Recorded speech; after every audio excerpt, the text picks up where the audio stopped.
Hi, Kerim Kfuri here with the Atlas Network. Very proud and honored to be part of the Park Street University on the topic today of domestic versus international sourcing.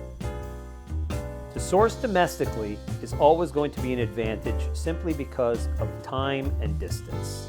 If you have a local provider that can give you the type of quality that you're looking for, to find a domestic supply chain is always going to be a great option. Another advantage to being domestic with your supply chain is being in the same time zone as your supplier, as well as not having any kind of language barriers which may interfere with your supply chain.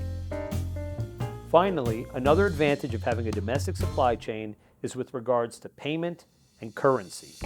You're paying in your local currency, you're usually using local banks, and this facilitates the process and makes it quite easy to facilitate your production domestically. Unfortunately, to source in the domestic market has a whole host of disadvantages as well, which must be considered. One of the primary disadvantages of sourcing in the local market could be technology. The technology just may not be in place in the local market to facilitate the production you are looking to produce. As well, another disadvantage of domestic sourcing could come by way of costs, in the fact that to source overseas may be more cost efficient than what you may get in the domestic market. A final domestic disadvantage may come by way of labor force as well as potential work ethic, where you may get a different level or scale of workforce overseas and potentially different type of work ethic due to cultural norms. The advantages to source in the international market are many. Some of the primary advantages to consider could come by way of costs, technology, and efficiency. A few more advantages would include currency differentials in the fact that your currency may go longer in the overseas market, as well as differences of work ethic due to cultural norms which may benefit you in your global supply chain. There are several disadvantages to working in the international supply chain space that also must be considered. One of the primary disadvantages could be cultural differences and language barriers.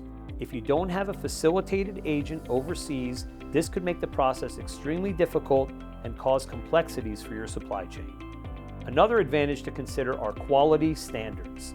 It's very important that when you're working in the international market that you set the quality standards up front, have contractual obligations set, and have a third-party attestation group that can manage the quality on your behalf if you're not able to be there on the ground.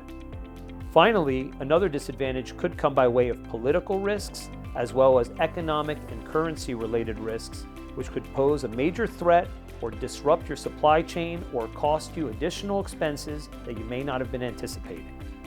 When working in international supply chain, you also must get your products here, which involves a complicated process that, if you don't have certified logistics operators, could provide trouble for your production and receipt of your goods. In conclusion, domestic versus international supply chain and sourcing has a number of advantages and disadvantages to be considered. For more information on how the Atlas Network could help you with this process, please visit us at www.theatlasnetwork.com. Thank you.